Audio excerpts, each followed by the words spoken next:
أولا السلام عليكم ورحمة الله وبركاته. مقعيق waa دكتور محمد سياد حسن dhakhtar ku takhasusay daaweynta qalliinada indhaha.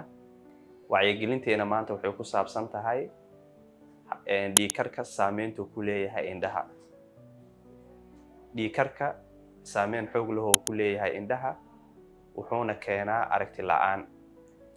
Dhiigkarka wuxuu saameeyaa shabakada dambe ee aragga ee loo yaqaan retinada, taasoo ku keeno in xididadii dhiigga siinayay qaybta dambe ee aragga waxaa ku imaanaya inay xirmaan, taasoo ka dhalanayso in xididada yaryar ee sameysmaan.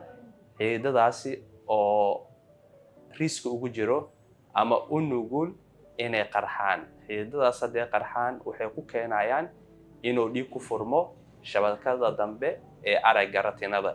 Waxay kaloo keenayaan barar ku imaado neerfaha aragga optic nerve, taasoo qofka ku keeni karto aragti la'aan. Yaa riski ugu jiro ama u nugul hypertensive retinopathy? Koow, sokorta. Dadka sokorta aadka u isticmaalo. Labo, dadka caylan obesity. Saddex, dadka stressful-ka ah. Afar, dadka qabo sokorta. Calaamadaha hypertensive retinopathy ama dhiigkarka markuu saameeyo shabakada dambe, xaaladaha waxaa u kala qaadeynaa laba xaaladood. Mid kooda hore waxay ku bilaabanee in aragtida cawar qofka oo ka galo blurry vision.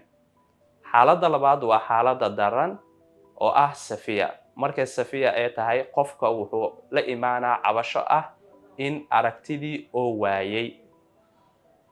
Qaabka loo daaweeyo markii dhiigkarka oo saameeyo qaybta dambe ee aragga ama hypertensive retinopathy, daaweynta ugu muhiimsan waxaa waaye in qofka xaaladiisa oo la socdo cabirka dhiigiisa.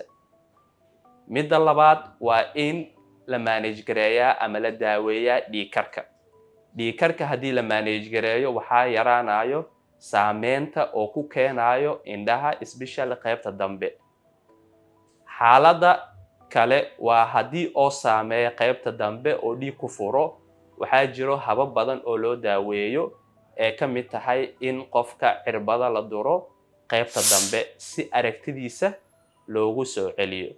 Walaal, ka taxadar caafimaadkaaga oo la soco cadaadiska dhiigaaga oo iska cabir. Haddii aad qabtid pressure ama hypertension, waxaa u nugushahay inuu kaa saameeyo indhaha, especially qaybta dambe ee aragga. La soco dhakhtarkaaga cudurrada guud, daawooyinkaagana si sax ah u qaado si aad ugu hortagto saameynta oo ku leeyahay indhaha oo ah in aragti la'aan oo keeno. Waxaa fiican inaad dhakhtarkaaga aad ku xirnaatid, dhiigaaga aad iska cabirtid saa dhibaatooyinkaas dhan aad ugu taxadarto. Wassalaamu calaykum waraxmatullaahi wabarakaatu.